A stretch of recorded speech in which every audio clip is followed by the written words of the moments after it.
সম্প্রতি জিমেইলে নতুন আপডেটের ফলে এক ক্লিকে কিন্তু অসংখ্য ইমেলগুলো ডিলিট করা যাচ্ছে। তো এতদিন এই অপশনটি না থাকার কারণে কিন্তু আমাদেরকে বেশ ভোগান্তিতে পড়তে হয়েছে।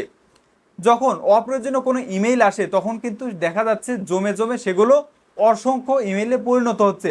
তো যেগুলো ডিলিট করতে গেলে কিন্তু আমাদেরকে ম্যানুয়ালি একটি একটি করে সিলেক্ট করে ডিলিট করতে হতো, কিন্তু রিসেন্টলি একটি আপডেট আসার কারণে কিন্তু আমাদের সামনে একটি অপশন চালু হয়ে গেছে, যে অপশনের মাধ্যমে কিন্তু আপনি এক ক্লিকে 50 কিংবা 100 আবার এর অধিক ইমেলও কিন্তু আপনি একসাথে সিলেক্ট করে সেগুলো ডিলিট করে দিতে পারবেন। তো যার ফলে আমাদের গুরুত্বপূর্ণ যে মেলগুলো আছে সেগুলো কিন্তু চাইলে আমরা বাছাই করে আলাদা ফোল্ডারে রাখতে পারবো। তো কিভাবে আপনারা এক ক্লিকে অসংখ্য ইমেল ডিলিট করবেন, এবার আপনাদেরকে নিয়ে যাব আমি সেই স্টেপে। আপনারা অলরেডি দেখতে পাচ্ছেন আমার ইনবক্সে কিন্তু অসংখ্য ইমেল এসেছে, অর্থাৎ আমার এই জিমেলটি ফেসবুকের সঙ্গে অ্যাড থাকার কারণে কিন্তু ফেসবুকে যাই করি না কেন সেই সকল ইনফরমেশন কিন্তু আমার এই ইমেলে চলে আসছে।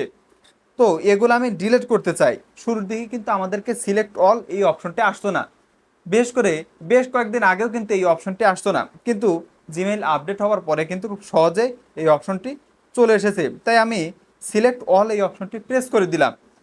সিলেক্ট অল অপশন প্রেস করে দেওয়ার পরে আমরা একটু নিচে স্ক্রল করব। একটা জিনিস আপনাদেরকে শিখিয়ে দিচ্ছি, সেটা হচ্ছে নিচে আসার পরে কিন্তু আপনারা দেখতে পাচ্ছেন যে উপরে আমাদের 100 ইমেল কিন্তু সিলেক্ট হয়ে আছে।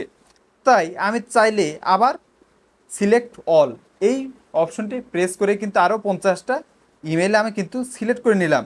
এরপরে আবার যদি আমি সিলেক্ট অলের এই অপশনটি প্রেস করি, পর্যায়ক্রমে কিন্তু 50টি করে কিন্তু ইমেলগুলো সিলেক্ট হচ্ছে। তাই আপনার ম্যানুয়ালি কিন্তু এই ইমেলগুলো আর ডিলিট করতে হচ্ছে না, একটি একটি করে সিলেক্ট করে। এই টিপসটি কাজে লাগবে শুধুমাত্র তাদের জন্য যাদের পুরাতন কোনো ইমেইল অসংখ্য ওয়েবসাইট আর অসংখ্য অ্যাপসের সঙ্গে কানেক্ট করা আছে। এর কারণ হলো ওয়েবসাইট আর অ্যাপসের সঙ্গে বেশি যদি কানেক্ট থাকে তাহলে কিন্তু সেই ওয়েবসাইট আর অ্যাপসের যে অ্যাডগুলো সেগুলো কিন্তু আমাদের ইমেলে চলে আসে। ওয়েবসাইটের বিভিন্ন অফার কিংবা আপনার যে অ্যাপসের সঙ্গে কানেক্ট করা আছে সেই অ্যাপসের বিভিন্ন বিস্তারিত বিষয়গুলো কিন্তু আমাদেরকে ইমেল করে জানানো হয়।